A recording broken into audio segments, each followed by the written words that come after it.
for today's video nga mga suki, ukay hunt naman tayo. At dito nga, pinalagay ko na sa aking asawa ang itatago nating damit. Kaya mga suki, tara na at tago na natin to.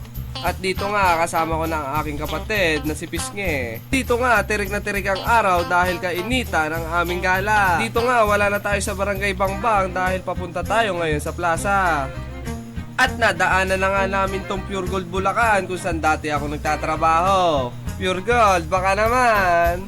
At dito nga nakarating na tayo sa ating spot. Bala ko ngang itago dito sa may gitna, kaso nga ang laki ng dilim, baka maabutan ng ulan. Sabi nga ng kapatid ko, doon ko na lang daw itago sa plaza. At dito nga, papunta na akong plaza. At dito nga, medyo kinakabahan ako, baka pagkamalan pa ako magnanakaw. Dito nga, tinutok ko na yung camera sa mukha ko, pero nahihiya ako. Pero sabi ko sa sarili ko, kailangan ka palang kumukha ko dahil gusto ko maging vlogger at sumikat balang araw. Pinahawa ko na nga tong camera ko sa aking kapatid para videohan ako. Sabi ko nga sa kanya, Jana, tingnan mo yung gilid, baka mamaya may nakatingin na dyan at nag-aabang sa atin.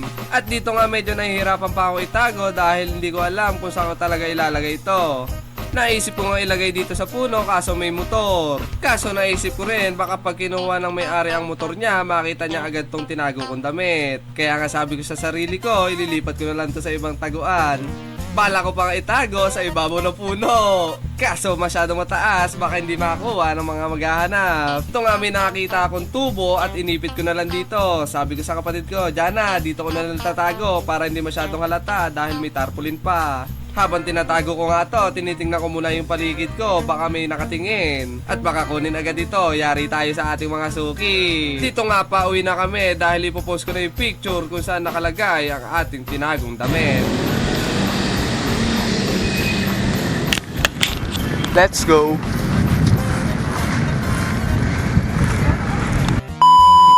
At eto nga, kapopost ko pa lang ng picture pero may dumating ng suki.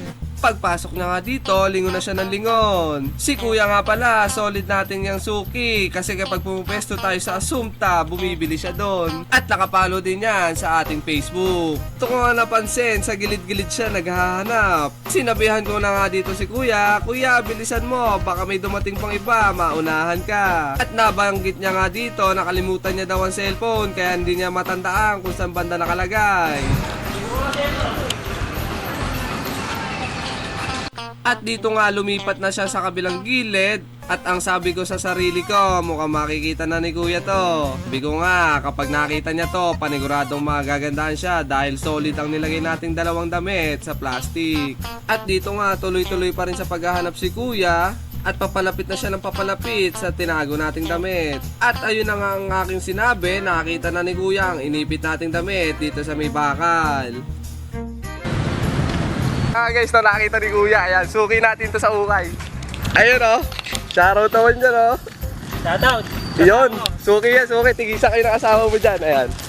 Next time ulit. Ayan, baka mamaya, ikaw na naman makakuha. Pre, thank you. Thank you. Alam, nakatago kuya. Dalawa yan, pre. So, yun na nga guys, nakakuha na ni Kuya yung tinago nating t-shirt. Ayan, nakakuha niya doon.